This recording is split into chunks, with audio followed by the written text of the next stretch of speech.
Senhoras e senhores, boa noite. Oferecemos-lhe uma bela exposição, provavelmente educativa, mas certamente aterrorizante, nesse nosso mausoléu do pavor. Nossa casa está cheia de duendes, demônios, gnomos, fadas más e algumas presenças demoníacas. Tudo reunido para o prazer e emoção de vocês no que chamamos a Galeria do Terror. Olá, seja bem-vindo ao nosso Top 20 episódios da série clássica Galeria do Terror. Eu sou Angélica Hellish. E eu sou o Marcos. Hoje, como prometido, para você que acompanhou, a gente tentou fazer a live 2 vezes, não deu certo. Ficou dando problema no microfone. A gente ficou tentando, Marcos? Resolver, não conseguia. Aí eu resolvi apagar a live, a gente vai fazer em off. Estamos monitorando o áudio aqui porque tivemos problemas de conexão no microfone, Sim, problemas técnicos estão nos cercando. Mas agora, na nossa versão gravada, vai dar tudo certo. Vai dar. Vamos confiar. Então, depois de anos, porque são anos, são 3 anos, todo começo de ano nós falávamos de Galeria do Terror, fizemos isso também com The Twilight Zone, foram 5 anos de Twilight Zone, e não quer dizer que é um ano inteiro, A gente começa o ano, Marcos, falando da série e depois volta para os nossos projetos, no cinema e tal. A gente fala, são 2 programas por semana cobrindo os episódios daquela temporada, que a gente está tratando naquele ano. Esse ano tratamos da 3ª e última temporada de Galeria do Terror e agora estamos aqui para fazer a repescagem dos episódios mais significativos de todas as 3 temporadas da série, Aliás, uma coisa interessante antes da gente começar a falar, a gente não falou muito sobre isso, mas eu acho interessante comentar que essa série aqui, para quem conhece, já escutou os nossos podcasts, está acompanhando, sabe que o Rod Serling, ele era muito mais apresentador e, claro, também roteirista de vários episódios ótimos da série, mas ele não tinha o mesmo controle criativo que ele tinha em The Twilight Zone, Marcos? Isso. A série aparece Rod Serling's Night Gallery, porque eles queriam aproveitar o prestígio do Rod Serling, queriam aproveitar o sucesso também, o quanto ele ficou conhecido por Além da Imaginação, e também, do mesmo jeito que Além da Imaginação, tem o Rod Serling apresentando cada um dos episódios. Porém, em Além da Imaginação, como você já falou, ele tinha poder, controle criativo. Ele escrevia 70% dos roteiros, ele selecionava os roteiros que não eram escritos por ele, e ele era o showrunner da série. O Rod Serling, em Além da Imaginação, ele trabalhava com um produtor associado, mas ele tinha controle criativo quase que total. Tudo bem, algumas questões os anunciantes ali, ele tinha que se render à vontade dos anunciantes e dos produtores, mas ele tinha um certo poder, controle criativo. Aqui, em Galeria do Terror, o produtor e showrunner era o Jack Laird, na verdade. Verdade. Quando as presepadas inventadas pelo Jack Laird e os produtores da série para tentar deixar a série mais bem-humorada, mais leve, agradar anunciante, acabavam derrubando a qualidade da série lá para baixo. E o Rod Serling, coitado, ele se limitava a xingar muito e a ficar muito irritado com aquilo e sentir que aquilo, pensando nos bons momentos e nos momentos de alta qualidade que a série também tem, que aquilo estava se transformando numa oportunidade perdida, Então, e também uma coisa que aconteceu, na primeira temporada não tinha, teve bastante na segunda e na terceira teve um pouco. Uma coisa que eles usavam para poder encaixar o tempo da série, que eram as malfadadas gags. O que eram as gags? Eram trechos bem curtinhos em que você tinha alguma piada, alguma história engraçadinha que envolvia normalmente uma mistura de terror com humor, quase todos eles com roteiro e direção do Jack Laird, e quase que invariavelmente eles nem assustavam nem faziam rir, só irritavam. É verdade, o Rod Serling odiava isso, gente. Era uma coisa bem desagradável mesmo, As gags, porque eu imagino você assistir um episódio assim super intenso, sério, coisa que os próprios a estúdio não queria, Era cobrado deles que tivesse um material muito mais acessível, mais raso, brincalhão, né? O Galeria do Terror, ela funcionava principalmente quando ela misturava o horror com o drama. É onde ela acertava. Aí o que acontece? Você vai ter essas gagzinhas que misturam de maneira muito mal arranjada horror com humor, acaba servindo para quebrar o clima. Quando um episódio muito bom estava no ar, esses episódios em que normalmente você tinha a fusão do horror com o drama de maneira bem feita, né? Exatamente, né? Mas a gente falou bastante em cada podcast, a gente desmembrou cada episódio, né? Falamos, o Marcos sempre nos episódios também fez uma filmografia dos atores, né? O que eles fizeram na televisão. Então, a gente recomenda aqui, caso você acesse esse conteúdo, sem ter escutado os podcasts, que você escute. Porque é muito interessante. Às vezes o episódio nem é bom e nem está nesse top 20, mas o episódio é interessante pela pesquisa, pelo conto que ele foi baseado. Então, mas claro, esse aqui é um podcast de top 20. Então vamos ao top 20 aqui. Mencione, não vai ter dessa vez aquele negócio da gente escolher assim, o que menos gosta e o que mais gosta. Vai ser aleatório. Isso. Né? Então, qual seria o seu primeiro?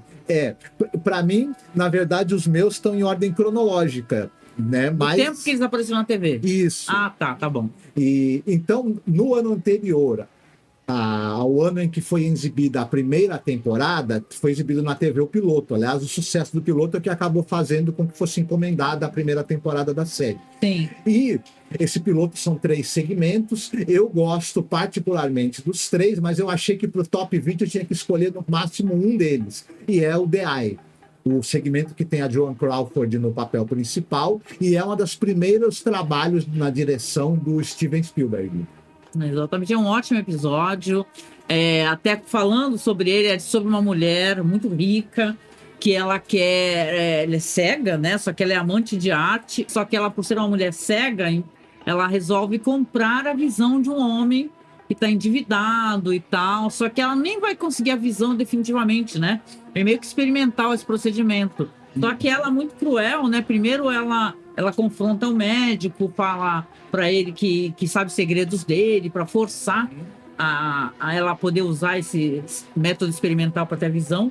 E daí vão ocorrer várias coisas, que ela vai recuperar a visão no momento que tem apagão na cidade. E as cenas, né, Marcos, que ela tá ali perdida, né? Quando ela tira a bandana e ela se vê no escuro e ela pensa que não deu certo, né? A cirurgia. E ele é bem claro, fala assim, você não pode tirar o tampão dos olhos, né? Durante certo tempo, né? Porque o negócio pode dar tudo errado, né? Mas ela não se importa, né? Ela faz o que ela quer. É um episódio maravilhoso e a Joan Crawford tá incrível, né? Ela já tá numa certa fase da carreira em que ela acabou fazendo filmes de terror, filmes de suspense, e ela acabou meio que nessa fase da carreira, ela se encontrou um pouco fazendo esse tipo de filme de gênero, e aí esse episódio acaba caindo como uma luva. Cai muito bem. É um ótimo episódio, ela estava numa fase da carreira já realmente uma mulher mais madura e tal, mas mostra todo o brilhantismo da atuação dela. Então, com certeza, assista Os Olhos, né? Que é um ótimo episódio. Bom, eu vou trazer aqui para conversa um episódio que eu sei que você gosta bastante. Eu também gostei muito, que é o episódio Eles Estão Demolindo o Bar de Tim Riley. Esse episódio aqui é dirigido pelo Don Taylor e o roteiro é do Rod Serling. E esse episódio ele calou fundo no nosso coração, principalmente porque você tem um cara que ele trabalhou a vida inteira para ter alguma coisa na vida. E quando ele fica velho, ele não está tão moderno quanto a empresa espera que ele, né, se comporte, com toda a sagacidade empresarial, ele é descartado. Né? E ele vive de lembranças dele. O nome do episódio é esse nome, eles estão demolindo o bar, porque estão demolindo o bar numa fase da vida dele onde ele era querido, era amado, era apreciado e tal. E tem atuações tão bonitas assim. Tem o William Windom, né? Fazendo esse papel, e ele tá incrível, ele tá maravilhoso. Isso. Esse é um episódio o Rod Serling já havia escrito um roteiro mais ou menos tratando desse tema da obsolescência, né, de você se tornar obsoleto para o mercado, e o envelhecer também, né, na verdade você envelhecer não, e se tornar obsoleto. É um tema que o Rod Serling vai visitar várias vezes. E meio que na vida pessoal, de certa maneira, ele acabou experimentando um pouco disso, né, quando termina aquela fase dos dramas televisionados, ele vai ter que se reinventar depois, e chega um determinado momento em que a televisão meio que deixa ele de lado, né? O cara que foi o maior nome da escrita para a TV americana durante um tempo vai passar isso na carne, e ele já tinha uma reflexão muito forte sobre isso.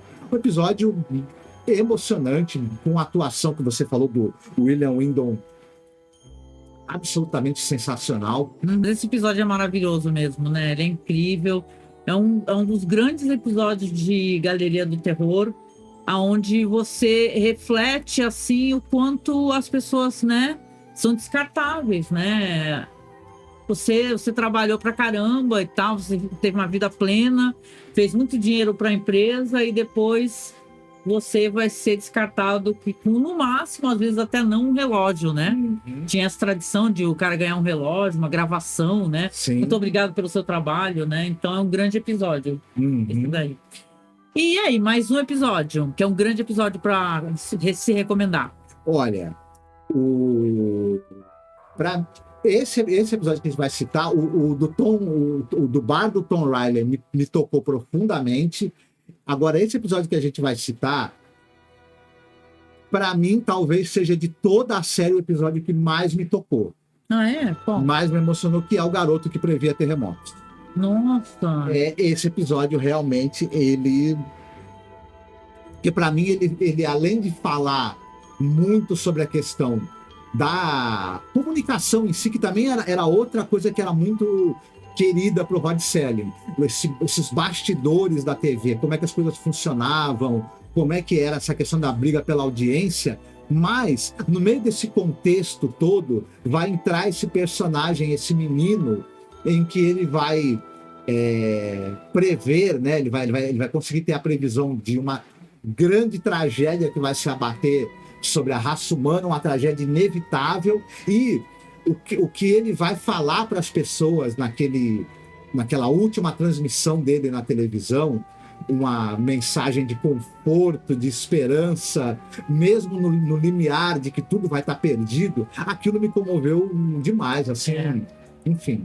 É muito legal. Um episódio, por sinal, com o irmão de um cara famoso, né? De um diretor famoso, né? O Clint Howard, né? O menino é o Clint Howard e ele é irmão do Ron. Do Ron Howard. Do Ron Howard. Diretor Ron Howard. Que é o pai da Bryce Dallas Howard. Exatamente, família Howard, né? Aí, e é avô, não sei de qual Howard agora, mas deve ser avô de algum Howard. Então, e tem alguns... Esse episódio é da segunda temporada, né? Acho que ele é o primeiro da segunda temporada. Uhum. Esse episódio ele tem uma coisa dele ter um pessimismo, né? Eu acho que na segunda temporada tem mais de um episódio que ele tem essa coisa de olhar para a humanidade que não tem jeito, sabe, Marcos? Uhum. Você vê assim que o menino, ele é um menino que previa terremotos, parece um nome meio genérico, né? Mas, na verdade, ele faz previsões, né? Quando ele chega com o avô dele e tal, ele começa a falar de coisas aleatórias, falar do brinquedo que ele gosta, de um desenho que ele fez, e do nada ele fala, a menina Susan, ela caiu em lugar tal, pode procurar ela está desaparecida há tantos dias.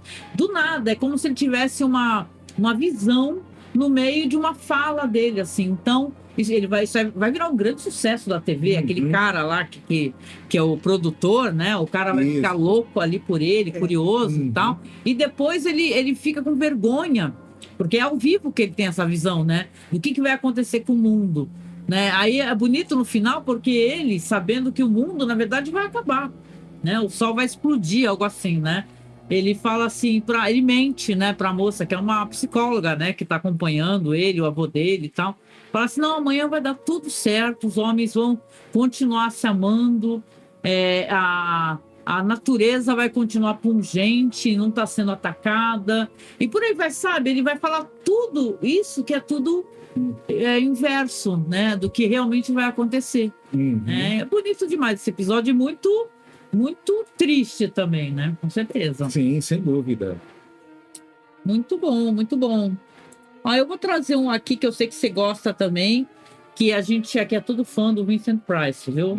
Nós somos fã do Vincent Price e ele participou dessa temporada de 2 episódios. Tem um episódio muito divertido que é o Retorno do Feiticeiro e tem esse daí também que é uma coisa de crítica à sociedade, que é o Classe de 99, né? Exatamente. Desse episódio, é um episódio que ele tem elementos de ficção científica e crítica social.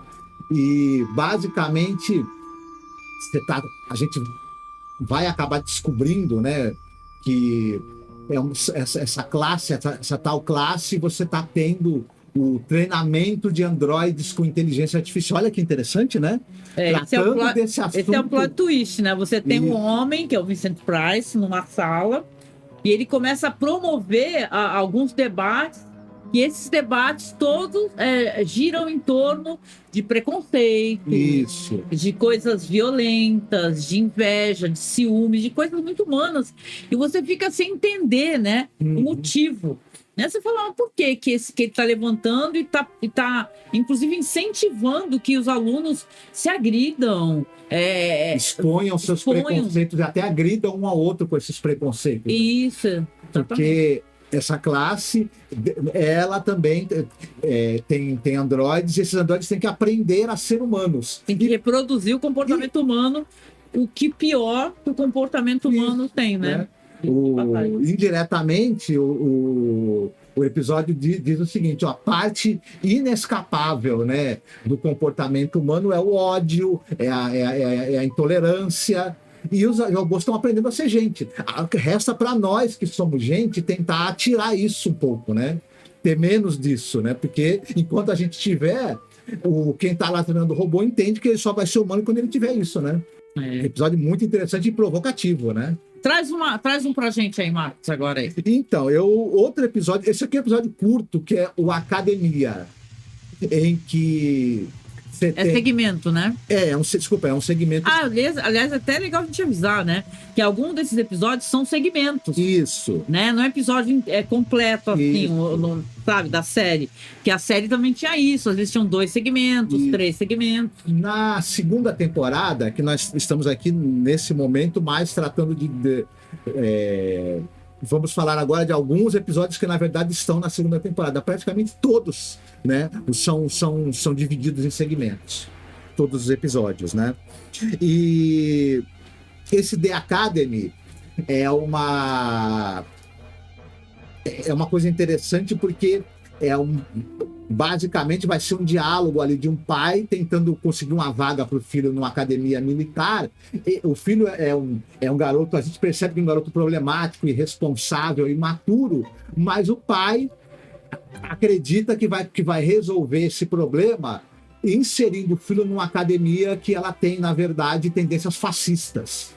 Eu acho que até o plot twist é mais do que isso. Porque assim, ele vai vendo o comportamento daquele cara, acho que é um coronel, né?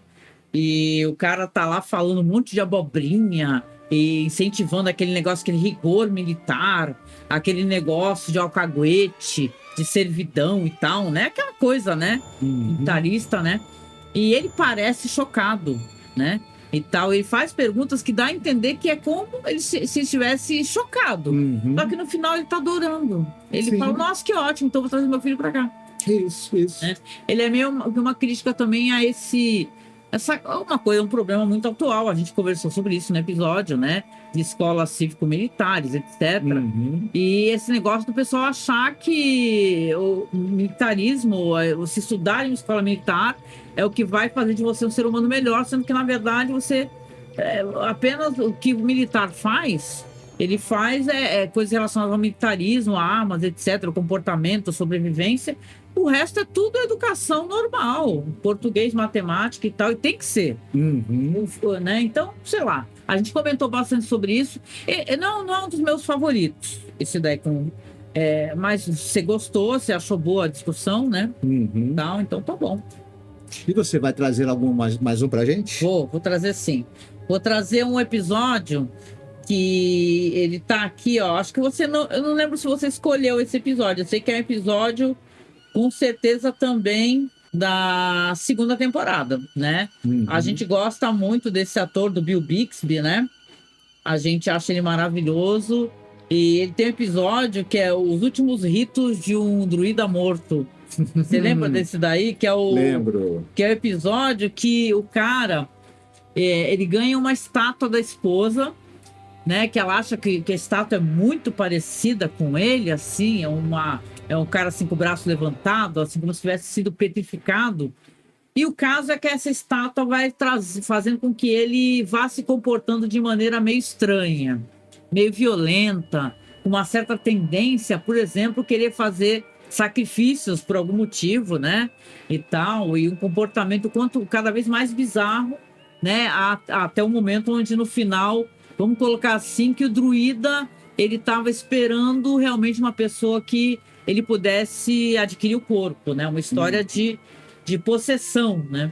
E tal. E o Bill Bixby tá ótimo. E o episódio é muito engraçado. É divertido isso daí. Isso. Esse é um dos episódios que eu acho que a série ela tentou enveredar pelo caminho do mistura de humor com um pouco com terror, e aí nesse caso deu certo. Esse episódio é divertidíssimo. É uma tranqueira muito divertida. E realmente, eu não coloquei ele na minha lista dos melhores 20, mas ele é um que eu acabei, me agradou bastante também. Gostou. A gente falou muito do Bill Bixby nessas temporadas aí, porque é um cara que ele era ator, diretor, né? Ele era um cara muito concentrado, né? Muito famoso pelo Incrível Hulk, mas ele também era um ator legal, assim mesmo, de se acompanhar. Ele também tá no Retorno do Feiticeiro. Isso, ele fazia... Não, e é engraçado, né? Porque em Galeria do Terror, a gente teve a oportunidade de ver o Bill Bixby atuando de maneira bem humorada. A gente lembra dele do Incrível Hulk, era aquela série altamente dramática, né? A gente terminava todo o episódio pensando, meu Deus, coitado do David Banner, né? Mas ele também tinha uma veia para o humor, uma boa veia para o humor. Ele teve outras séries que ele fez na TV americana que caíam um pouco mais para esse lado do humor também, né? Ah, legal, legal. Acho que a gente vai passar dos 20, porque na verdade tem 20 seus e eu tenho os seus e talvez alguns que eu tenha gostado também, né? O episódio que eu vou citar é um episódio que acho que é o primeiro que vai ser dirigido pelo Gene R. Kearney, que vai acabar dirigindo muitos episódios, e ele também era roteirista, que é o Silent Snow, Secret Snow, né? A Neve Silenciosa, a Neve Secreta. Eu gostei por dois motivos desse episódio. Primeiro, que ele é baseado num conto que eu acabei lendo o conto, eu achei o conto absolutamente sensacional, né? E o Gene R. Kearney, ele baseou esse conto. Ele acabou fazendo bem antes dele entrar para a série Galeria do Terror, ele dirigiu um curta-metragem inspirado nesse conto. É um curta-metragem belíssimo, que eu fiquei encantado. E aí, quando eu assisti o episódio da Galeria do Terror, ele não é tão bom quanto o curta que o próprio diretor, o Gene Kearney, dirigiu, mas ainda assim, dentro do contexto da série Galeria do Terror, eu acho que ele é um episódio que se destaca, porque ele acaba mantendo o texto belíssimo do conto, e ele também é muito interessante, essa coisa dessa relação do garoto com essa força da natureza invisível, mas que tem uma interlocução com ele e ao mesmo tempo uma metáfora para essa questão talvez da pessoa que é neurodivergente. Então eu achei muito interessante esse episódio. É muito bonito, é bonito mesmo. Bom, vamos lá então, né? Tem um que eu adorei, gente, porque fãs de terror costumam gostar muito de Barbara Steele, né? A atriz Barbara Steele. E tem um que a gente adorou porque ele é gótico, ele é terrível, que é Os Pecados dos Pais. Esse conto aqui é o roteiro do Halstead Wells, né?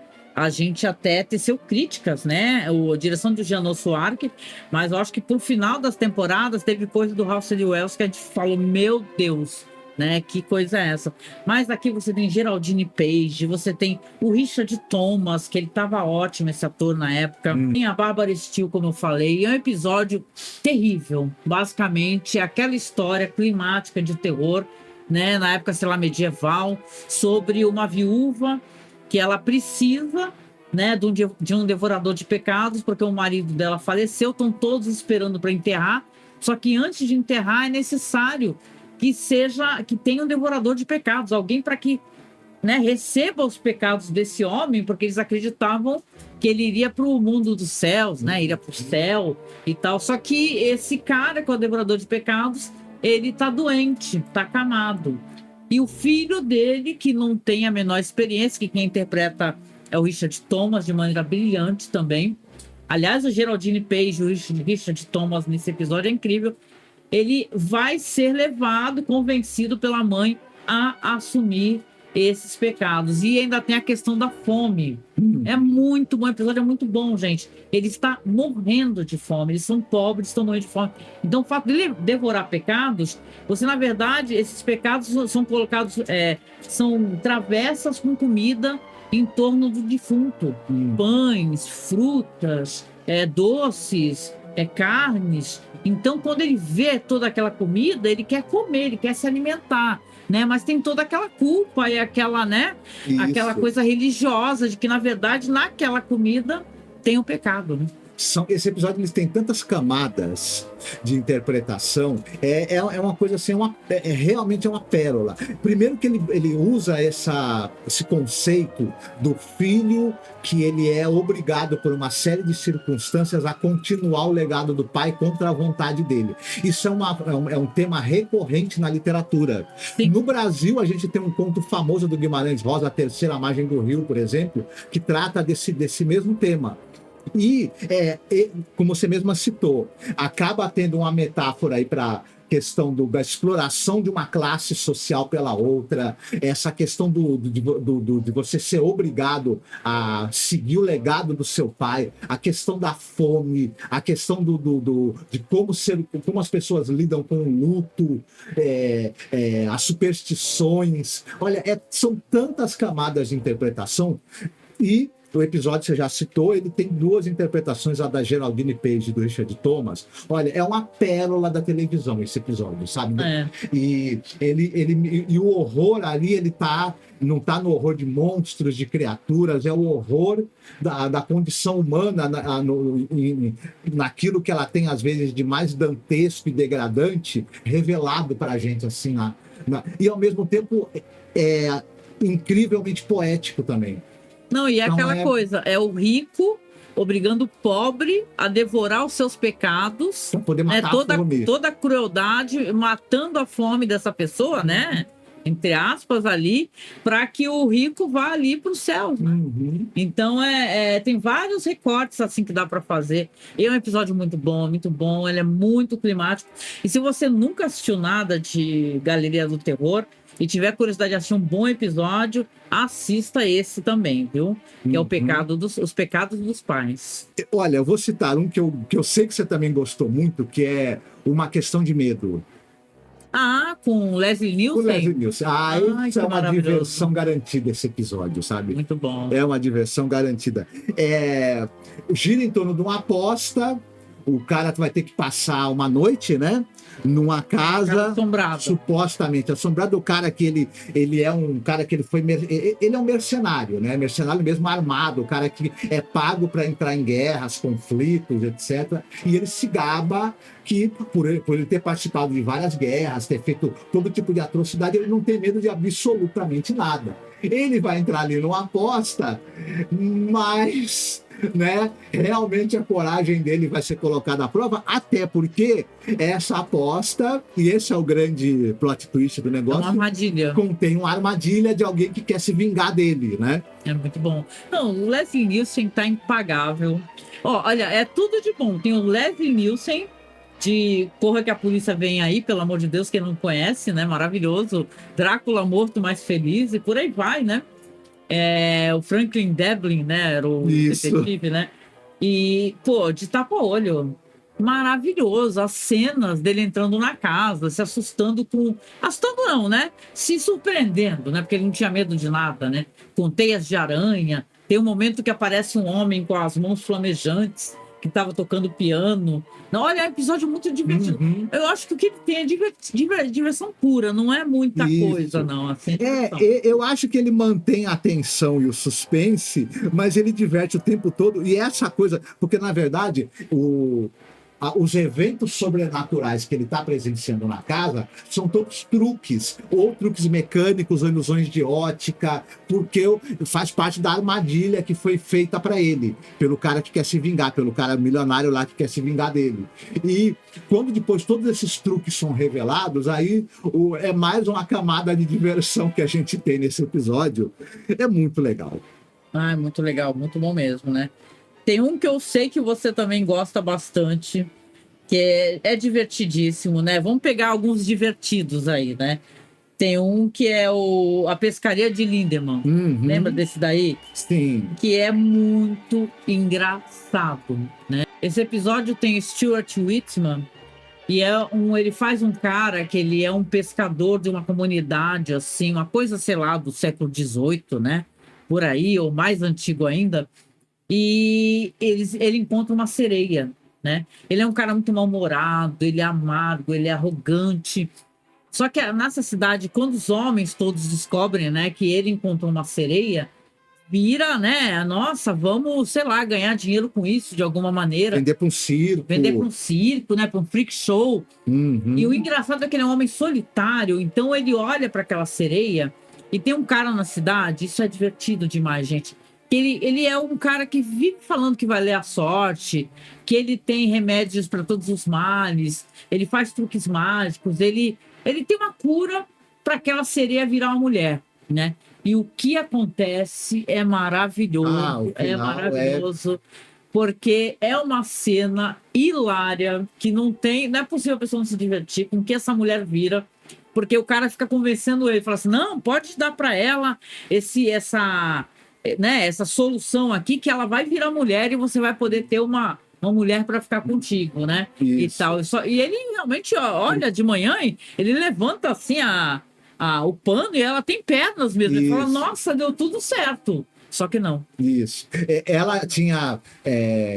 da cintura para cima, ela era uma mulher muito bonita e tinha o rabo de peixe, né? Ele queria que ela tivesse pernas, né? A parte de baixo do corpo de uma mulher para ele poder ter digamos assim, uma relação romântica com ela, né? Enfim, ele tá apaixonado, então ele acha que se ela for totalmente humana, é possível ele ter uma relação com ela.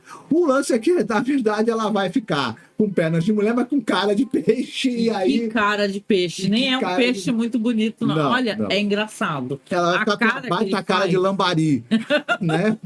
A cara que ele faz quando ele vê o grito que ele dá é muito bom, gente. Lindemann Sketch. Também, todos os episódios que a gente está comentando, vocês sabem que estão todos no nosso canal do OKRU, tá? Tá tudo lá para você assistir online. Aliás, o OKRU nunca pagou nada pra gente, mas a gente sempre avisou vocês que lá no OKRU, nessa rede social, né, você consegue assistir as coisas dublado. Tem vários episódios, né, Marcos, de Galeria do Terror. Sim. Dublados, então procurem lá, viu? Vale a pena, viu? Você não Vou até deixar o link aqui embaixo para vocês. Você não precisa se limitar às nossas descrições, você pode conferir o episódio mesmo. Exatamente. Né? Muito bom. E você, tem mais algum aí que você queira mencionar? Tenho. Eu vou falar de um episódio, citá-lo, né, aqui, porque primeiro que ele tem a Laurie Page fazendo uma jovem Laurie Page, né, atriz Laurie Page, fazendo um personagem que eu acho bem difícil, um papel difícil, que é o episódio Brenda. O Brenda, nossa, esse eu gostei bastante também. Mas é um episódio difícil, viu, de gostar dessa personagem, né? Sim. Que a Brenda é uma peste, literalmente é uma peste a Brenda, né? É uma menina que derruba castelo de areia, apronta presepada. E apronta presepada até para quê? Pro monstro. Isso. Pro monstro, inclusive. Essa menina imatura, essa menina que ela tem dentro de si traços ali manipulativos e de crueldade, ela vai encontrar esse monstro, vai, né, ao mesmo tempo tentar manipular o monstro para ele fazer maldades com quem ela quer que ele faça, né, por se vingue de pessoas por ela, mas depois, quando ela estiver mais velha e madura e coisas mudarem internamente para ela vai começar a olhar esse monstro de uma outra maneira, muito diferente. E ela vai começar a ter um... O monstro é meio que uma metáfora. Isso, eu ia chegar lá. É lá. isso que eu queria dizer. Isso. O que a gente Mas aparece pra gente o monstro, né? É importante, sim. né? O que a gente está vendo na tela é a relação dessa menina com esse estranhíssimo monstro, que ele é uma espécie de elemental. Que ela joga num buraco, né? Isso. Ela faz uma armadilha para ele. Mas esse monstro nada mais é do que... A gente vai entender que é uma metáfora para as mudanças que vão acontecer na psique dela. O que ela tem dentro dela de insatisfação, de raiva, de ausência de empatia, e como tudo isso, depois, quando ela se tornar mais velha, isso vai se transformar também. E aí, na verdade, a relação que ela tem com alguma coisa não resolvida com ela mesma vai mudar. E o episódio cria uma belíssima metáfora sobre a maturidade, sobre a chegada da maturidade. Mas dá uma história também, que é isso que é interessante, que esse monstro, que ela faz uma armadilha e deixa cair no buraco, depois ela solta para poder atacar os próprios pais, né? Então, é uma metáfora para o crescimento dela, né? Porque, inclusive, a gente lê o conto, a gente comenta no episódio sobre o conto, e o quanto ela se transformou, né? E o quanto que depois ela tenta fazer as pazes com esse monstro interior dela. Olha, é muito interessante, ele é cheio de camadas, o Brenda.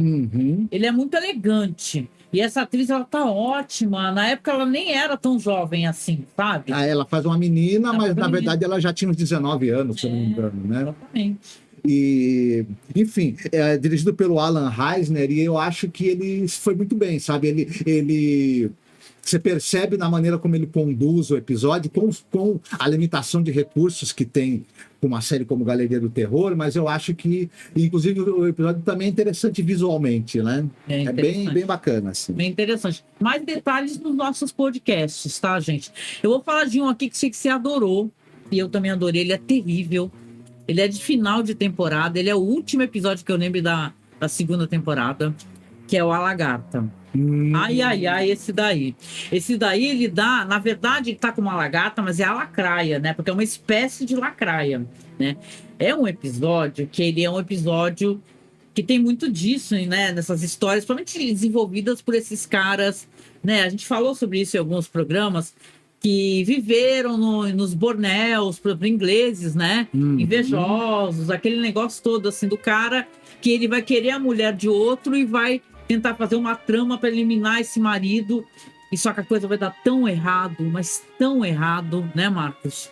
Exatamente. Nossa, meu. Você vai ter esse sujeito aí, esse inglês, né? Extremamente invejoso e disposto a tudo para roubar a esposa do cara que é o patrão dele. O sócio é meio sócio, meio patrão, né? Parece que ele tá morando na casa do cara, alugando um quarto, e ele também é inglês lá, que tá vivendo alguns anos lá naquela região, né? Você vai ter a presença da Joana Petetti, acho que é a segunda participação dela, né? Nesse episódio, na série. E ela tá excelente, e ela e o Laurence Harvey, eles vão ter ali uma dobradinha nesse episódio muito bacana, nos momentos em que eles interagem. E depois, o Laurence Harvey, ele vai precisar... porque a vingança, a maneira como ele pretende assassinar o marido dessa personagem, que ele quer roubar a mulher desse cara, pagar um sujeito lá, um vagabundo que ele conhece lá um bebum, né? Bebum. E meio que saca ele e oferece os serviços, né? Fala assim, você gostaria que a gente resolvesse esse problema? Tem uma certa lacraia muito específica que, se for colocada na orelha da pessoa, né, causa uma morte muito lenta e dolorosa e terrível, certeira. A coisa é que, claro, que vai dar tudo errado, que o cara que vai fazer o serviço, ele contrata um outro cara, parece até coisa do agente secreto, né? Ele contrata um outro cara que entra no quarto errado e coloca a lacraia na orelha de quem? Do cara que mandou matar o marido dela. Né? E olha o que vai acontecer nessa história, e o jeito que ela termina, e o sofrimento do cara, né? Do ator, né? O jeito como ele interpreta o sofrimento, porque tem um bicho no teu cérebro, né? Correndo. Olha, é angustiante, é impressionante. É horrorífico de verdade, muito bem feito esse episódio mesmo. Assim. Tem um negócio que eles usam a iluminação, tudo fica escuro e só tem uma luz meio avermelhada nos olhos do cara quando ele está demonstrando o aspecto mais ganancioso e predatório dele. E é muito interessante isso. Ele tá tendo a visão daquela mulher linda, né? Pensando, olha só como é que é. Ele achando que porque ele vai matar o marido dela, ela vai ser dele, né? E tal. Ela não deu a menor, porque o cara é mais velho, tem um lance assim, né? Ele é uma mulher jovem, só que ela tá bem feliz no casamento e tal, e o cara tá querendo eliminar. O que ele acha que é o concorrente dele, né? Então é um ótimo episódio, a lacraia é angustiante, é um ótimo episódio. Eu vou citar o episódio, o Diário. O Diário. Né? Tem dois motivos. O primeiro motivo para esse episódio entrar na lista é a presença da Pat Duke, que ela tá arrasadora nesse episódio. Né? Ela tá atuando muitíssimo bem.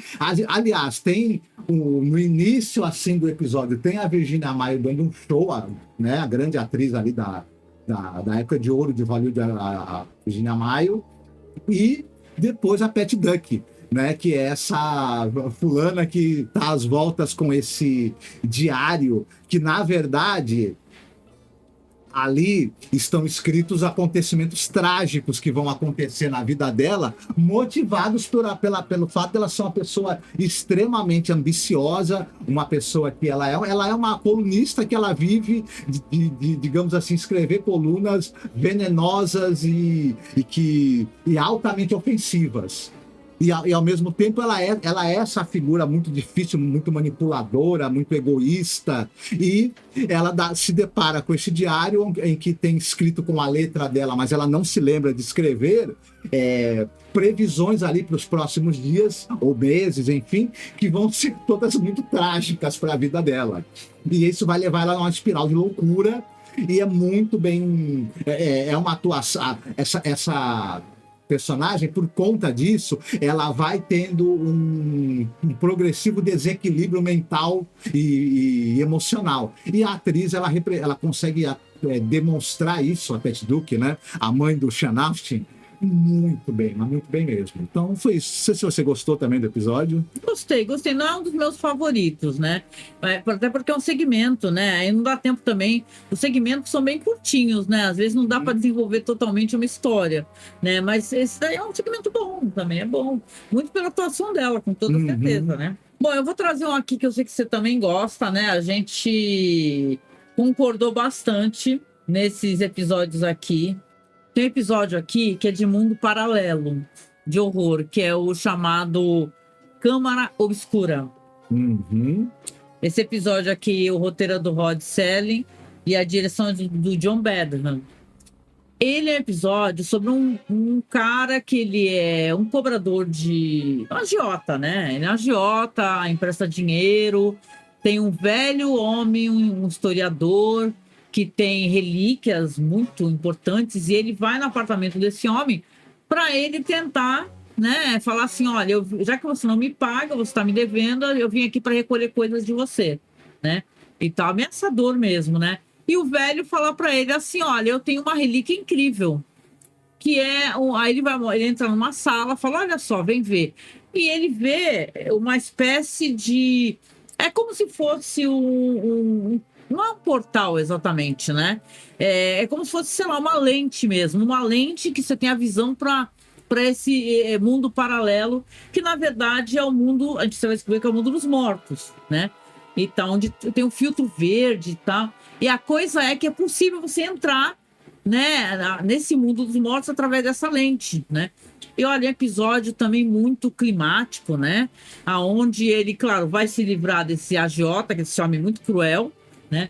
E vai esse cara encontrar os próprios fantasmas dele, né? Pessoas que ele eliminou, né? O pai dele, por exemplo, que era um cara também muito agressivo, né? É bem legal esse daí, o Câmara Obscura, né? Ele me lembrou um pouco aquele filme, o Sanatório da Clepsidra, em que o cara acaba tendo um vislumbre do mundo dos mortos, e ali ele revê os antepassados dele, ele vê ali um vislumbre de como seria, né? Se você pudesse atravessar um portal para esse outro mundo onde vivem ali as memórias ou mesmo o espírito das pessoas que já não estão nesse mundo. E me lembro, as mazelas humanas continuam ali, né? E esse episódio me lembrou bastante. Tem o René Auberjonois, nunca sei falar o nome desse homem. Auberjonois, que é um baita de um ator. Ele tá numa série que eu adoro, que é o Jornada nas Estrelas, Deep Space Nine, que ele faz o personagem do Metamorfo, que é um personagem que também me emocionou muito, inclusive por causa da atuação dele. E aqui, mais uma vez, o cara tá dando show. Então, episódio que eu achei... Tem o Ross Martin também. Tem o Ross Martin. Episódio, eu vou te falar, belíssimo, tanto na ideia, na concepção, visualmente interessante. Um episódio que eu acho que ele tem tudo. É muito bom mesmo, eu gosto bastante. Tem episódios top, assim, né? A gente não falou ainda, na minha opinião, de um dos episódios mais inacreditáveis que a série tem, mas acho que você tá guardando. Sim. Tá guardando esse daí, né? E tal. Mas tem os episódios baseados nas obras do H.P. Lovecraft. Chegaremos lá. Mas vamos lá, tem mais coisa enquanto isso? O que tem mais que você gosta de falar? Eu gosto muito do episódio que é o Elixir Rejuvenescedor do Dr. Stringfellow. Né? Isso daí é meio Velho Oeste. Isso. E é um sujeito que ele vai de cidade em cidade. Sabe aquele cara que vende o elixir que cura todos os males? Sim. Né? E esse cara vende esse elixir, porque obviamente é furado, não cura mal nenhum. Mas esse sujeito, o Stringfellow, ele é um cara total e completamente dessensibilizado. Quando ele tem a oportunidade de encontrar alguém que está em desespero, alguém que está sem esperança, ele faz questão de pegar essa pessoa, que o cara tá ali às voltas com a filha que tá morrendo, né? E ele faz questão de arrancar mais dinheiro desse cara, tentando vender o elixir pro cara, arrancar o último centavo que o cara tem e vender falsa esperança pro cara. E, é claro... Ele vende aqueles é uma coisa... placebos, né? Aqueles placebos de que parecia o cara com uma carroça. Tome isso que você vai ficar mais forte, vai curar suas doenças e tal. Ele é um enganador, né? Que vai de cidade em cidade destruindo vidas, né? E tal. Só que chega um momento que vai chegar esse homem com a filha realmente doente, né? Isso. E por conta dessa insensibilidade total dele, e essa ganância e essa vontade de explorar, ele vai ter uma punição absolutamente terrível. Né? E é um episódio que eu acho que ele funciona como drama, ele funciona como crítica ali a certos aspectos muito sombrios, né? E, digamos, asquerosos ali da condição humana, e também funciona como um episódio de terror. Né? É verdade. Tem uma coisa de terror, aparece o fantasma dela, né?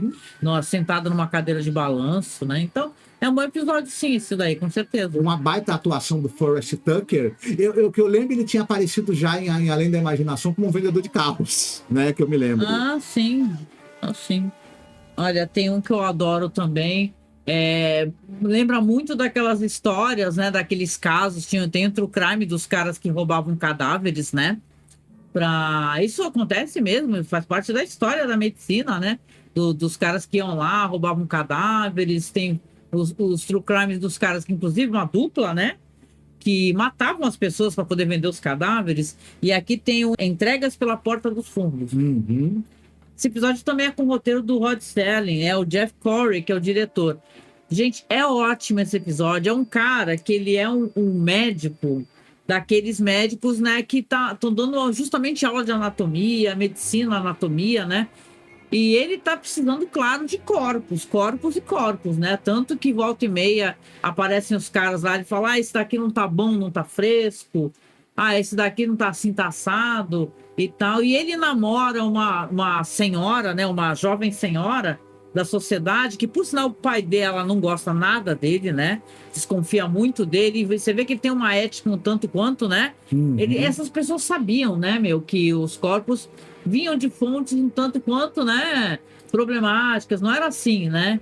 E aí o que acontece é um final meio terrível, né? Porque ele tem todo aquele discurso, né, Marcos, de ficar, vocês aqui que estão exercendo a medicina, isso aqui é apenas um corpo, né? Não importa, isso aqui é só para o exercício de estudar a medicina e tal. E a gente sabe que isso daí, claro, né, foi necessário para que a medicina avançasse, mas tem toda uma questão ética também, afinal, ele foi um ser humano com sua vida, seus amores, seus saberes, né?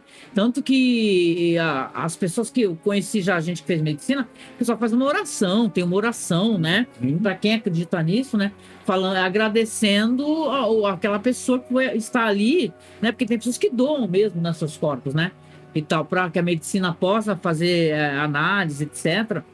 As pessoas têm que, não pode se dessensibilizar, né? Afinal, um ser humano, isso é importante para o estudo da medicina, mas é um ser humano. Só que ele vai ser meio que confrontado, né, com essa dessensibilização dele, esse negócio dele ficar fazendo esse discurso bruto, né, arrogante, de que tragam mais corpos, tragam mais e mais. Ele sabe? quer ter avanços da medicina, ele quer conseguir vencer a morte, só que esses avanços vão estar disponíveis para quem pode pagar, para quem é da classe dele, e ele não se importa com o fato de que os caras que fornecem cadáver para ele estão assassinando pessoas pobres. São bandidos. Né? E o Cornel Wilde tá um excepcional ator, o Cornel Wilde, e ele tá aqui realmente muito bem também, né? Toda essa fleuma e essa ambiguidade moral, né, que o personagem dele tem, o Cornel Wilde está transmitindo muitíssimo bem. Enfim, e os caras são visivelmente inspirados no Burke and Hare, né? Sem dúvida. Com certeza. Dúvida. Quando a gente falou de Twilight Zone, a gente teve um episódio que a gente fez um mini, né, segmento de True Crime, que a gente contou a história do Burke and Hare, né? Para vocês que quiserem procurar, a gente tem lá na nossa seleção em The Twilight Zone, porque realmente é uma história cabeluda mesmo, né? Mas eu gosto bastante desse daí. E para mim soa como, eu digo, né? Me soa muito como aquele terror clássico, né? Aquele terror de, ó só, né? Você é um médico desumano, né? E você vai pagar por isso. Você vai pagar por isso, porque é assim, ó, ele vai perder uma pessoa muito importante na vida dele, que vai parar na mesa, né? Da sala de aula dele. É muito triste pro sinal final, né? Muito bom. É um final tristíssimo e acaba parecendo pra gente algo meio como uma punição, né? Mas eu gostei demais desse episódio, sabe? Tá na minha lista também dos meus preferidos. Você vai aonde agora? Agora eu vou para um episódio que é o modelo de Pickman. Que esse é inacreditável, sério. A gente reclamou ao longo de toda a temporada do Jack Laird. Aqui eu vou ter que dar meu braço a torcer, porque o Jack Laird, ele dirigiu esse episódio, o modelo de Pickman.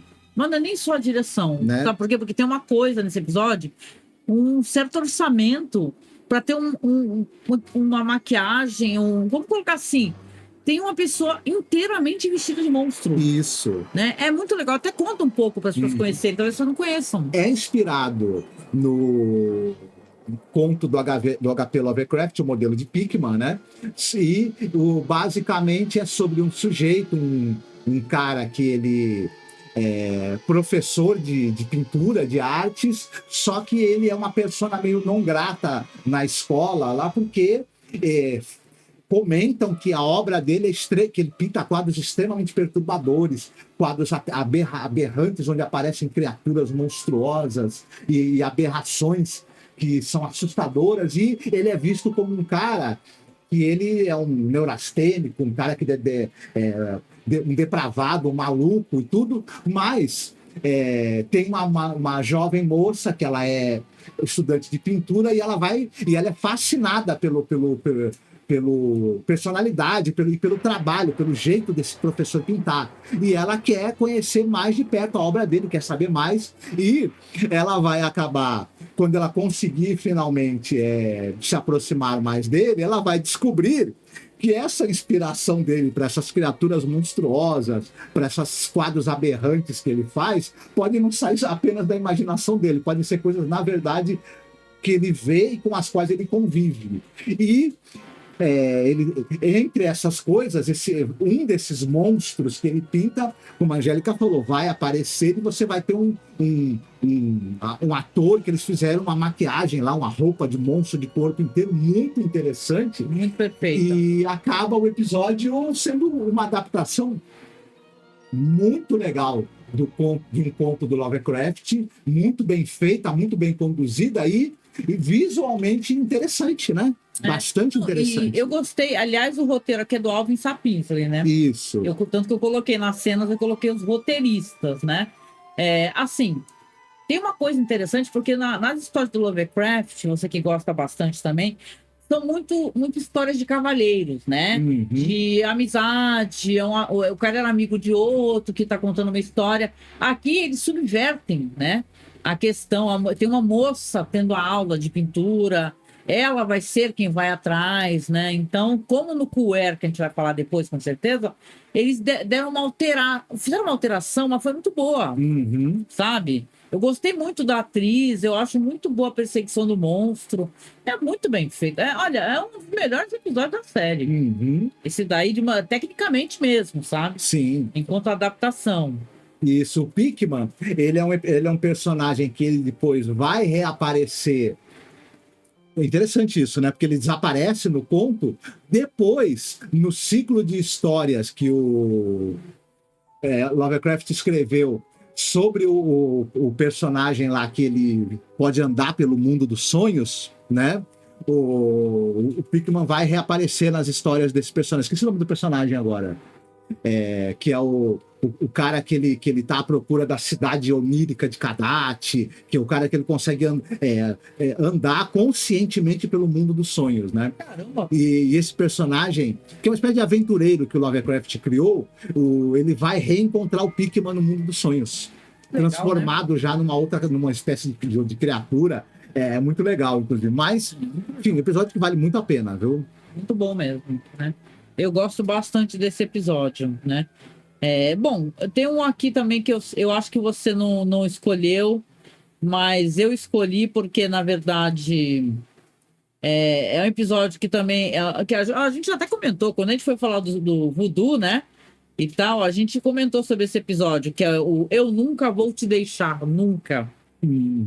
Esse aqui, a gente meteu muito pau no Jack Laird, mas esse aqui, o roteiro do Jack Laird, baseado num conto do mesmo título do René Morris, né? Então, o diretor é Daniel Heller, mas a coisa é um episódio também muito climático, muito sombrio, aonde você tem uma mulher que ela é muito infeliz, ela é casada com um cara que vive adoentado e tá de cama, né? E ela tá tendo um caso com outro cara, ela quer muito poder se ver livre desse marido, e ela vai procurar uma bruxa, uma mulher que justamente faz bonecos, né, de voodoo, né? Bonecos onde você consegue atingir as pessoas. E o que ela faz com esse boneco? Ela pede pra bruxa, né?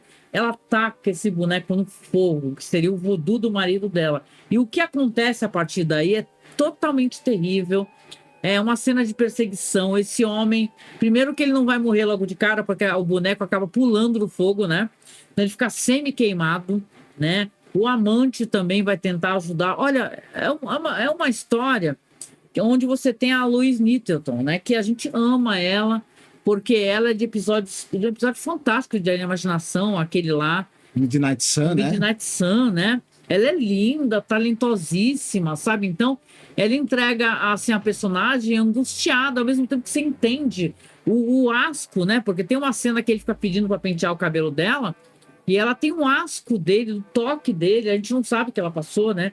O que aconteceu na relação, mas o negócio é que ela quer se livrar daquilo e vai dar tudo muito errado. É uma história muito clássica de quem gosta de ler esses quadrinhos, Cripta do Terror, né? Calafrio, Nossa, tem toda essa verve, né? Olha, é muito legal. Eu gosto demais. É uma grande atuação da Lois Nettleton, de novo, né? A gente já falou dela, você citou ali o Midnight Sun do Além da Imaginação. E aqui, o episódio depende muito dela, né? Total, Na verdade, tem o John Saxon também, que faz a participação ali como É verdade, amante dela. tem o John Saxon, é um amante. Né? Ele tá sexy, o John Saxon, enfim.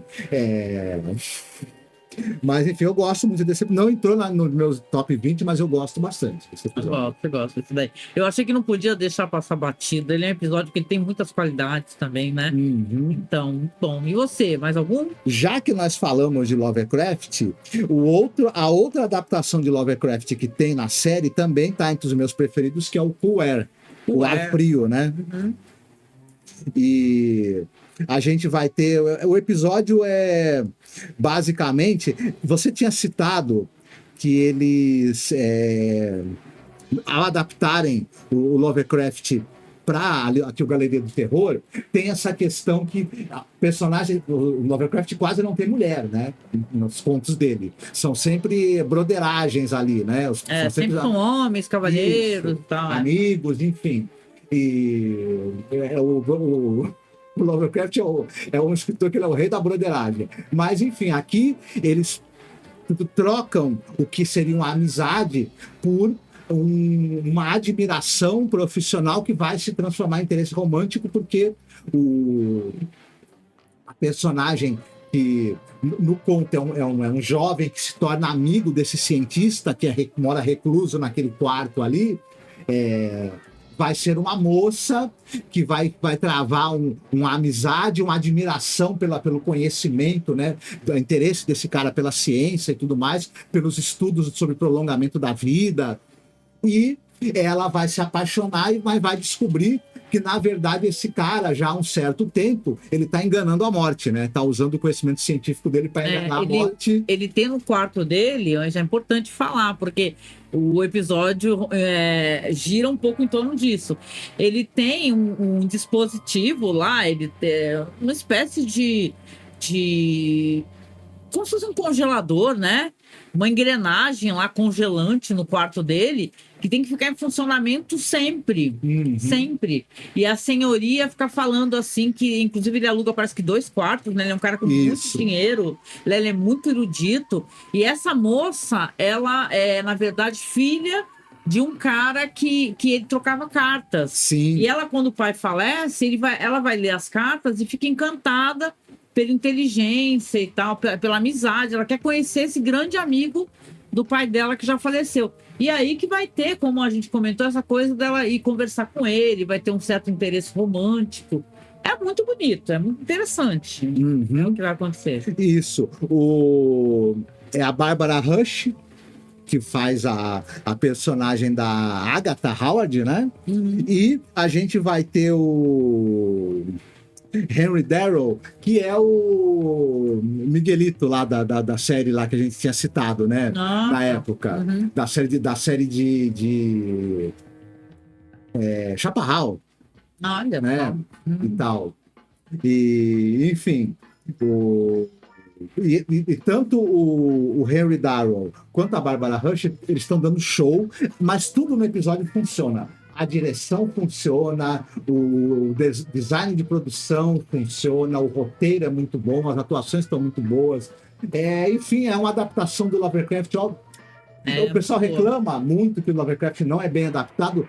Aqui em Galeria do Terror tem 2 excelentes adaptações da obra do Lovecraft. Inclusive, para mim, que li os 2 contos e tudo, e que gosto da escrita do Lovecraft, eu acho duas adaptações assim, olha, que eu não tenho do que reclamar.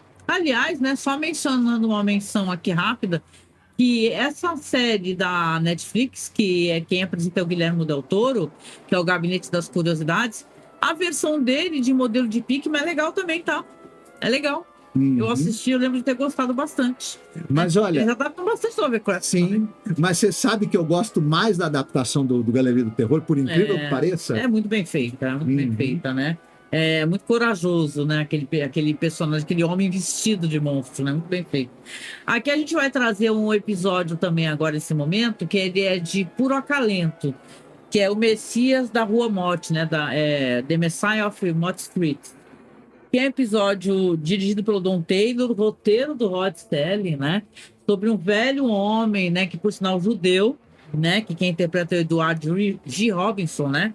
É um grande ator do cinema, assim, grande ator, né? A gente falou sobre ele, assim, a história do cinema está muito contida, né, nesse homem, né? E você tem ele aqui, tem um ator que, por sinal, né? Que é o... Qual é o nome dele? É o Yaphet Kotto, que ele era aquele mecânico do filme Alien, Passageiros, né? E aqui, esse homem que está muito doente, ele vive com o neto, e ele tem um médico que sempre vai visitá-lo, ele é muito preocupado com esse senhor, falar, o senhor vai ficar sozinho, como é que você vai fazer o seu neto e tal. E ele não acredita em Natal e nem em Papai Noel, né? Mas ele acredita no Messias, né? Que o Messias vai vir, né? E vai protegê-lo e tal. E a criança, ouvindo isso, começa a criar esse sonho de poder encontrar esse Messias, começar a encontrar esse anjo, né? Para pedir que o avô dele melhorasse, para que ficasse mais tempo com ele. Para que quando o avô fosse receber a visita do anjo da morte, o Messias espantasse o anjo da morte e o avô dele continuasse vivendo. Continuasse vivendo. Aí ele vai pra rua, o menino, aí ele encontra o Papai Noel, aí pede pro Papai Noel, ele vê, e aí até quebra aquela coisa da ilusão infantil, né? O Papai Noel fala, ai menino, o que é isso que você tá falando, não sei o quê, né? É um homem vestido de Papai Noel, né? E é só que ele encontra um outro homem, né? Que quem faz o Yaphet Kotto, que ele conta também, esse homem fala, você está na rua sozinho, menino, né? Deixa eu te acompanhar até a tua casa. Só que o que é bonito nessa história, que aquece o nosso coração, que ele é um anjo, né? O menino encontra um anjo, né? Sem querer, ele encontra um anjo, né? E aí ele vai lá, conversa com o avô, né? Você vê, olha, é tudo muito bonito, né? Até emocionante. Né? O médico fica conversando com o anjo, fala, nossa, eu tô tão preocupado com esse homem, né? Esse homem tão doente, eu queria tanto interná-lo, ele não quer sair daqui por causa da criança e tal. Só que o milagre vai acontecer, é o milagre de Natal, só que visto sob a ótica dessa coisa da religião judaica, né? Não é uma coisa cristã, porque os judeus não têm isso de Natal. Não, né? O pessoal brinca que é uma história de Natal para judeus. Né? Mas é muito interessante, é muito bem escrito. Tem um monólogo que, na verdade, seria de certa forma um diálogo, porque é o Edward G. Robinson enfrentando, né, o anjo da morte, né, falando para ele, né, por que você vem aqui agora me tirar, sendo que eu preciso viver, eu preciso cuidar do meu neto, enfim, você já me tirou tudo, vai me tirar também esse... Enfim, ele faz um monólogo argumentando, né, e defendendo a própria vida diante do anjo da morte. Falando, eu não tenho medo de você, vai embora. É um momento de atuação que seria marcante em qualquer episódio de qualquer série de televisão, né? Sim. Na verdade, Robson era um monstro. Também foi um grande cagueta na época do macartismo, né? Mas... É verdade, né? Eu gosto muito de um episódio que é o The Waiting Room. Opa! Esse daí também tem um ar meio de faroeste, né? Isso. Aquela coisa de salão, né? Exatamente. É um pistoleiro, né? Enfim. E ele vai ali ter uma espécie de antessala, digamos, seria uma espécie de antessala do inferno, na qual ou antessala do mundo dos mortos, na qual ele vai encontrar outros caras que tiveram a vida também, viviam pela força das armas, pela violência, e tiveram mortes trágicas.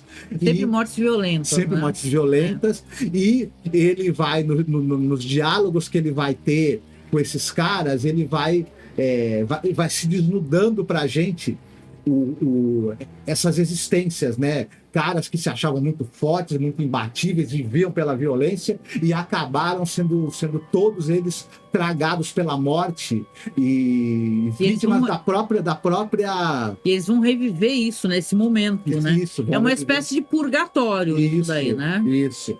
Todos vão revivendo o momento da própria morte, todas mortes violentas. E tudo de hora em hora, né? Ele chega nesse salão, que estão esses homens sentados jogando cartas, e eles estão sempre olhando pro relógio. Isso. Cada hora que bate, um deles tem que sair do salão E aí é interessante porque tem uma coisa meio anacrônica, assim, porque você tem uma hora, tem morte que é numa época, tem morte que é em outra época, né? Tem uma vez que é por tiro, às vezes é enforcamento, né? Como personagem principal, né? E o personagem principal, ele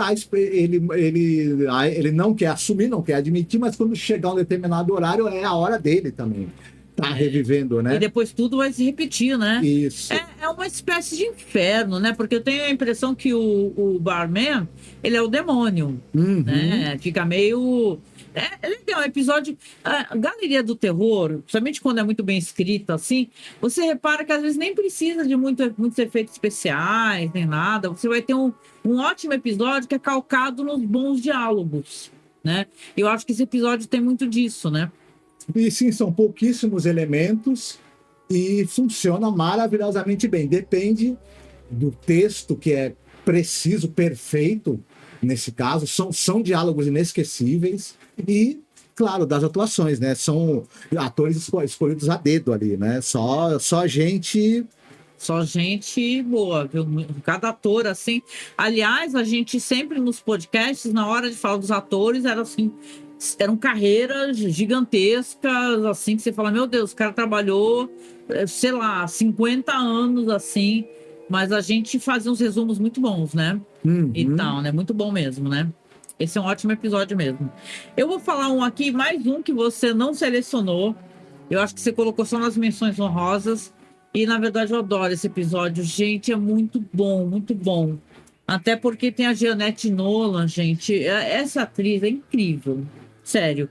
É uma das melhores atrizes a atuar em Galeria do Terror. E até eu diria em The Twilight Zone também, porque ela é do Jazz Belly, né? É a mãe do Jazz Belly. Ela aqui é do episódio Desde que Tia Ada Veio para Ficar. Gente, que episódio divertido, ao mesmo tempo angustiante. Episódio de bruxa, tá? O roteiro do Alvin Sapisley é baseado no conto A Bruxa, do A.E. Van Vogt, né? Eu não conheço, a gente leu, eu cheguei a ler o conto para poder comentar. A direção do William Hale. Tem o James Farentino, a Michelle Lee, que na época eram casados, por sinal, né? Dicas de passagem, né? O James Farentino depois vai retornar no episódio A Garota com os Olhos Famintos, né? Inclusive. Que é episódio bem mais ou menos, a gente nem colocou aqui no top 20, né? Mas aqui você tem a Jeanette Nolan brilhando muito, e coisa que ela amava fazer. Essa atriz, além dela ser muito talentosa, um esculhambo, ela adorava maquiagens e performances, né, bizarras. E aqui ela faz uma velha senhora, ela nem era tão velha assim, imagina, a Jeanette Nolan. E ela faz uma senhora estranhíssima, um tipo de mulher idosa, malvada, pirracenta, com o marido que ela falava que ela, né, neta dela, ou bisneta dela, né? Depois vai se descobrir que não é nada disso, né? Aonde ela senta, a grama não cresce e tal. E ela inferniza esse marido, e ele vai descobrir depois que ela é uma bruxa. Ele vai começar a pesquisar, vai descobrir que ela é uma bruxa, e mais do que isso, ela quer o corpo da mulher dele. Então, gente, é um episódio cheio de reviravoltas, divertido. Tem cenas de efeitos especiais dela, né? Se você gostou muito desse filme Weapons, né? É A Hora do Mal. Olha, ela é uma perfeita personagem como a bruxa lá do Weapons, da Hora do Mal. Né? Qual é o nome daquela personagem da Hora do Mal? Que todo mundo adora, né? Aquela senhora, aquela atriz lá, que até ganhou o Oscar de atriz coadjuvante, eu também não lembro. Mas essa daqui também, ela é muito do mal. E ela porque quer o corpo dessa mulher que não é nada. Neta dela, bisneta dela, uma história cabeludíssima, assim. E o James Farentino é um cara que ele olha, um papel, vou falar assim, o James Farentino é um cara ótimo para fazer essa espécie de papel. Sabe, o cara que descobre que tá dando tudo errado. Vai fazer investigação, tem aquele filme ótimo dele lá, acho que é Os Mortos-Vivos, eu até fiz a resenha aqui pro canal. E ele também é a mesma coisa, ele é um xerife que vai descobrir que na cidade, por algum motivo, as pessoas mortas estão aparecendo caminhando pela cidade. Depois vai ter a maior reviravolta. É um filme trashíssimo. Tem a assinatura do Dan O'Bannon, né, que é um grande, né, roteirista. Mas olha, ele aquele tá ótimo também como marido, querendo combater aquela velha bruxa do mal. É muito legal. Tu gosta desse? Sim, divertidíssimo esse episódio. Muito divertido mesmo. Muito divertido mesmo. Isso, e você? Mais algum? Eu vou citar o episódio Little Girl Lost, Little Lost. né? A Pô, garota perdida, né? A garotinha perdida. O William Windom de volta, né? Mais uma atuação, para mim, muito tocante dele, né? O episódio tem... É o conto do E.C. Tubb e dirigido pelo Stanford Whitmore, desculpa, roteiro do Stanford Whitmore e direção do Timothy Galfas. uhum. E gira em torno de um sujeito, né, que ele trabalha desenvolvendo armas, né? Isso. Desenvolvendo armas de destruição em massa, mas ele está Tá desequilibrado. desequilibrado por conta da perda da filha. Isso, ele não Né? fala nada com nada, não consegue trabalhar nos projetos. Isso. E ele, por sinal, ele está desenvolvendo um projeto de armas nucleares. Isso, exatamente. E os caras do governo querem tentar, estão com um psiquiatra ali, porque querem tentar resolver os traumas desse cara para ele voltar a produzir armas, né? Aham. Enfim. E tem uma cena muito interessante em que ele está ali numa sala observado pelo médico, pelo psiquiatra, e ele está ali como se ele estivesse brincando com a filha morta dele, né? Penteando o cabelo dela, Isso. falando com ela. Ele age, ele tá em choque, ele age como se ele estivesse falando com ela. Isso, né? Exatamente. Essa tentativa que os caras do governo estão fazendo de tentar manipular esse cara, Chama um psicólogo, né? chama um psicólogo pro psicólogo manipular o cara para ele se convencer de que a filha tá viva e aí ele voltar pro trabalho, que é produzir armas de destruição em massa. Ocorre que a condição psiquiátrica desse cara que tá com problemas, ela vai fazer com que ele acabe desenvolvendo o que eles não queriam e provocando a Terceira Termina Guerra bem, Mundial. o negócio termina mal. Né? Termina mal. E eu acho que esse episódio ele brinca com essa coisa do corrida armamentista, a falta total de limites e de desprezo pela vida que certos governantes têm, né? E, enfim, o trauma desse cara com a perda da filha é uma metáfora ali para um mundo que está em choque à beira da destruição e da guerra. Enfim, um episódio que eu acho que ele tem muitas camadas, ele é muito interessante. É verdade. Bom, para não dizer que a gente falou tanto de episódios da segunda temporada, tem um episódio da terceira temporada que eu sei que você gostou também. E a gente gostou de uma maneira geral, a gente achou um bom episódio, que é o Ringue com as Cordas de Veludo Vermelho, que é roteirizado pelo Robert Malcolm Young, direção do Jeannot Suarque, né, que dirigiu muitas coisas de Galeria do Terror. Episódio sobre boxeadores, né? Que coisas que a gente sabe que tem até grandes episódios do Rod Serling famosos que são histórias de boxeadores, né? Mas aqui você tem um cara que ele é um boxeador que ele venceu uma luta e ele tá ali todo feliz, né? Que ele venceu, tá ali o técnico, o empresário, né? Nossa, parabéns e tal. Só que ele olha pelo espelho e ele vê um cara assim que foi derrotado, assim, um reflexo de um homem derrotado falando para ele assim, olha, você acha que você venceu essa luta, que você tá no topo aí, né, tá com tudo, só que você não sabe o que te espera. E aí que ele vai, né, acabar sendo arrebatado para uma outra realidade, aonde ele vai ter que ser desafiado por um homem que está lá, né, e tal, vivendo naquela realidade, desafiando grandes lutadores. Ele meio que foi avisado, né, que ele seria desafiado, e aí foi mesmo, né. Então é um episódio, assim, que eu gosto do episódio, acho um bom episódio, assim, até muito também pelo jeito como é feito o cenário e tal, tem as coisas das cores, né, eu acho que ele é muito imersivo. Tem a atriz, é incrível, a atriz que faz a esposa, a Joan né? Van Ark.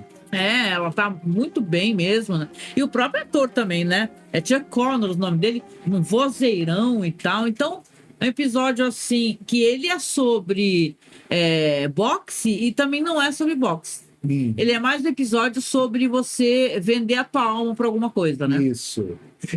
O pessoal faz um paralelo com aquele episódio que tem o Jack Klugman, né, Além da Imaginação, que ele é um jogador de sinuca, né? E que tem o cara lá que fica desafiando os jogadores também, né? Sim. Numa espécie de mundo paralelo. E esse episódio, eu gostei muito do Gary Lockwood, que é de 2001, né? A Joan Van Ark e o Chuck Connors, eles estão muito bem.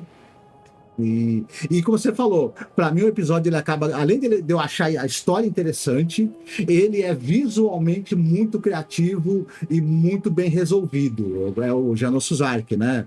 Sim. Então, enfim, essa terceira temporada, os episódios tinham menos recursos, teve muito corte de orçamento. Mas nesse episódio, o Janos Suzark conseguiu umas soluções visuais, mesmo com pouca grana, que para mim elas são memoráveis. Assim, eu gostei muito. É verdade, ele é visualmente muito bonito o episódio.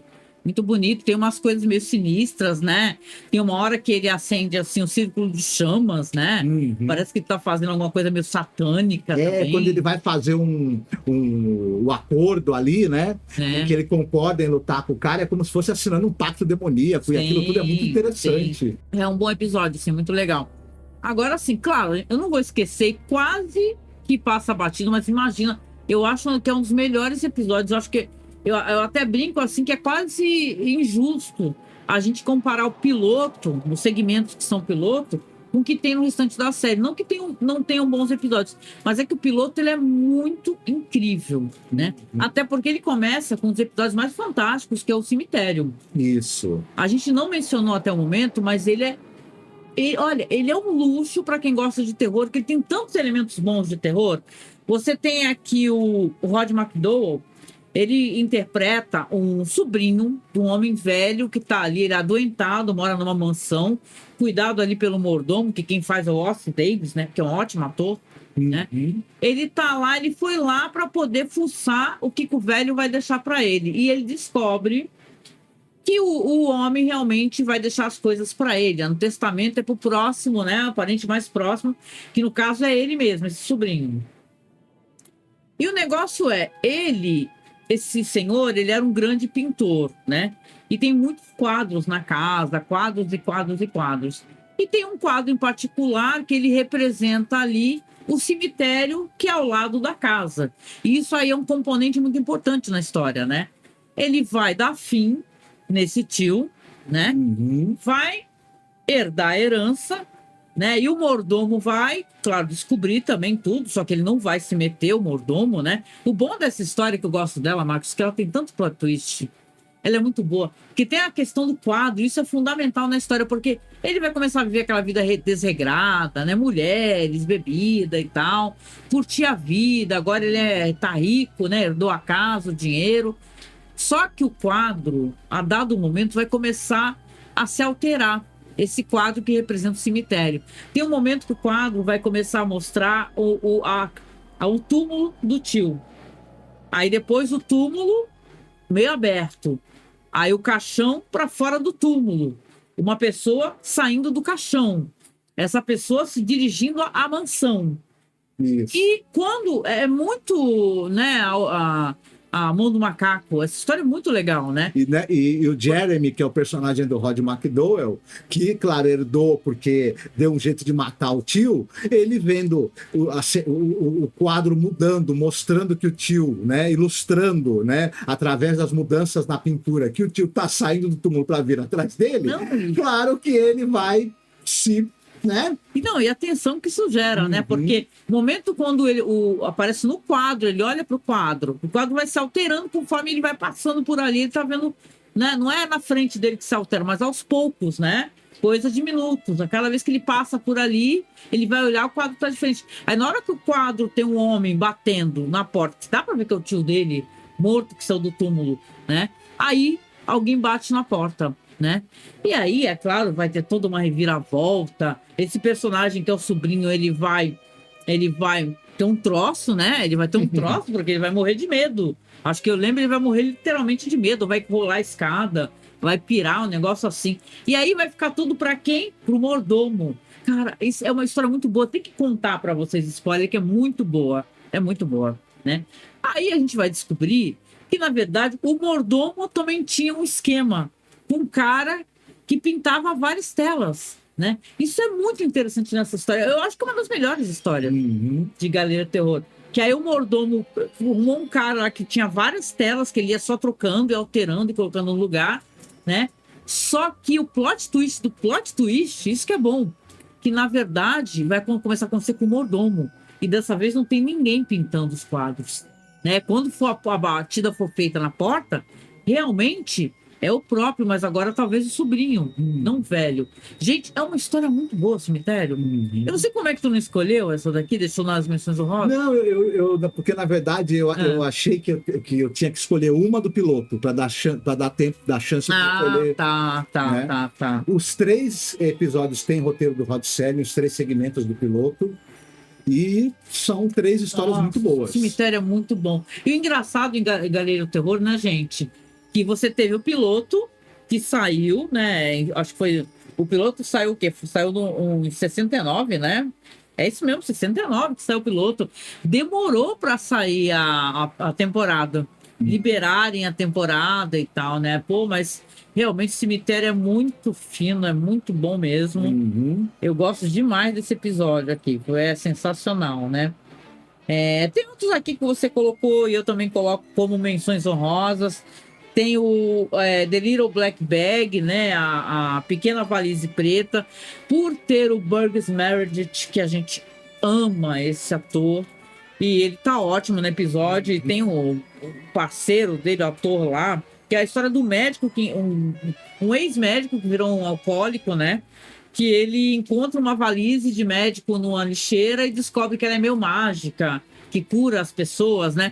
Só que ele é um bebum, também tá com outro bebum, e o outro cara começa a cobiçar, sabe? É uma história sobre cobiça, ganância, e sobre alguém que consegue, de alguma maneira, restituir a fé na própria capacidade de trabalho. Que é isso que é bonito, porque esse ator, o Burgess Meredith, também tá em outro episódio aqui da série, só que ele é péssimo. Que é aquele episódio lá que ele é um prisioneiro. Ai, é terrível esse episódio. Ele é muito qualquer negócio. Mas esse episódio aqui, eu acho que ele tem um roteiro legal, né? Esse cara é muito estranho, porque ele abre umas bocas, né? O ator que trabalha com o meu, que medo que dá dele, né? Ele parece um alienígena. E o Bugs Meredith tá ótimo, né? Ele ali começa a curar as pessoas, só que é uma coisa meio mágica, né? É meio assim, aparece, você coloca a doença num guia assim, aparece qualquer injeção que tu tem que dar. Aí tu injeta a pessoa, ó, pode ser o que for, né? Então é interessante esse episódio, o The Little Black Bag. Mas o Burgess Meredith é uma coisa interessante, esse personagem. Ele vê essa maleta como uma chance dele se redimir. Porque ele também acabou perdendo no poder por causa de erro médico, ele prejudicou, né? Mas o cara vê, o amigo dele lá, o ganancioso, vê com a possibilidade de ganhar dinheiro, né? É claro. Mas é um episódio bem interessante, eu gosto também. Tu colocou aqui na tua menção rosa também o Marmalade Wine, né? O vinho de marmelada, que é do Jared Friedman. Ele tanto dirige como roteiriza. Né? É um segmento curto esse aí, né? Que é o cara que tá perdido numa floresta, vai parar numa mansão, e aí começa a aceitar a bebida ali de um senhor ali, que por algum motivo resolve prendê-lo. Isso. Lembra? Eu citei esse episódio por um motivo. Ele é um episódio muito estranho mesmo, muito curioso. Ele é meio teatral, né? Isso. Ele parece uma montagem teatral. Isso. Ele tem uma direção de arte, uma cenografia que remontam ao teatro de vanguarda, ao teatro surrealista. E aí isso acaba tornando o episódio marcante, interessante. Por isso que eu citei. Inclusive, nas menções honrosas, como eu falei para você, eu não coloquei no meu top 20 todos os segmentos do piloto. Eu achei que eu tinha que colocar mas nas menções honrosas está o Rota de Fuga, que é aquele episódio sobre o criminoso nazista que está escondido em algum lugar da América do Sul, né? Possivelmente Argentina, parece. Possivelmente Argentina, né? E esse cara, ele vai ser ali ele tá sendo perseguido também. Tem um pessoal que é caçador de nazista que tá atrás dele, né? Ele fica olhando uma galeria que tem uns quadros, né? Isso. E ele fica se imaginando podendo fugir entrando num daqueles quadros. Que é um quadro de pesca, assim, que tem uma tranquilidade. Ele fala que vive no inferno, né? Até porque a mina do Job, que é vizinha dele lá, já ouviu ele tendo pesadelos e já desconfia exatamente de quem é que ele é, né? Isso. É um episódio interessante, é bem escrito, Rod Serling, né? O roteiro do Rod Serling também. A gente já viu o Rod Serling tratar desse mesmo assunto, talvez de maneira melhor, né? Sim. Em Além da Imaginação tem ali o do criminoso nazista que vai revisitar o campo de prisioneiros que ele... As Insígnias da Morte. Insígnias da Morte. Então, aquilo é difícil de superar aquilo, mas esse episódio, eu também acho ele bem interessante, também é um episódio muito bem né? feito. No final, o cara vai parar no quadro errado. Basicamente, ele vai ter a paga dele, né? Ele queria parar no quadro de pesca, né? E tal, e ele num momento de fuga, de desespero ali, quando ele tá prestes a ser descoberto, né? Tá sendo perseguido, vai parar num quadro de crucificação. Isso, onde ele vai ficar sendo crucificado por toda a eternidade para pagar uma parte do que ele fez, né? Pois é. Aqui eu tava vendo aqui, né, antes da gente finalizar, que tiveram alguns episódios que foram roteiros que não foram produzidos, e eu fico pensando aqui, Marcos, como é que eles seriam? Por exemplo, tinha um roteiro aqui baseado no conto Richard Matheson, né? Que depois acabou saindo como segmento do filme Dead of Night, de 77. Que é a história se passa numa pequena cidade da Transilvânia. A esposa de um médico descobre marcas de perfuração no pescoço e teme estar sendo atacada por um vampiro. A gente já comentou sobre Dead of Night, que realmente é bem legal, né? Um filme que tem uma antologia, né? Uma antologia clássica, muito boa, né? Tiveram coisas do Rod Serling também que não foram produzidas. Poxa, né? A gente fica pensando aqui, né? Teria histórias muito parecidas com o quadro Cemitério, também, do Graham Greene. E por aí vai, né? Coisas da Agatha Christie também poderiam ter sido adaptadas. Né? Então, muita coisa não aconteceu. Acho que a Galeria do Terror, se a gente for analisar, depois desses anos todos que a gente assistiu e fez os podcasts, a gente vê o quão controversa foi toda essa produção, né? No final, então, lembra que a gente até comentou, se quiser comentar, negócio de inserir episódios de outras séries, né? Isso. Eles acabaram pegando... Tinha uma série chamada Sexto Sentido, que era uma série que ela misturava investigação policial com o pessoal que tinha poder de paranormal, enfim... Aí o que acontece? Alguns episódios dessa série Sexto Sentido, eles cortavam, remontavam o episódio, botavam o Rod Serling fazendo uma abertura para ele e introduziram como episódio do Galeria do Terror. Era uma bagunça isso daí. A gente, inclusive, não comentou, deixou esse episódio de fora da nossa lista, né? Porque eles, na prática, não são realmente episódios da série Galeria do Terror. Quando a série depois ela é vendida para outros canais, os episódios são remontados, alguns episódios que eram curtos, eles enxertam coisa para aumentar o episódio, episódios que eram mais longos, eles cortam um pedaço do episódio, o episódio fica irreconhecível, e para chegar no número de episódios que eles queriam também, para cobrir uma certa janela de programação, inseriram episódios dessa série Sexto Sentido. Então é isso, né? Essa bagunça... Assim, agora uma coisa pessoal, assim, né? Pra gente poder finalizar. A gente está chegando ao final, né? Aliás, muito obrigada a você que nos acompanhou até aqui. Inclusive, você que teve a paciência de ter assistido as nossas tentativas de fazer essa live aqui, viu? Vamos colocar assim, que tudo estava dando meio complicado hoje. Mas como é que foi a experiência no geral, assim? Foi prazerosa? Foi um material, assim, do Rod Serling que você... Vamos colocar do Rod Serling porque ele é bem ou mal, porque a gente pode falar qualquer coisa dessa série, gente, mas em cada episódio tinha ele fazendo abertura e os textos são elegantes, tá? Das aberturas do Rod Serling, né? Então, eles vendem como se fosse do Rod Serling, né? Então, mas como é que foi isso daí? Não, na verdade, tem episódios maravilhosos e que foram uma excelente experiência de assistir e de conhecer. Outros nem tanto, né? Eu digo, essa série, o Rod Serling, disse em mais de uma oportunidade, né, que essa série, de certa maneira, no final das contas para ele via como uma oportunidade perdida. Eu diria que, na verdade, a oportunidade perdida dessa série é a terceira temporada dela.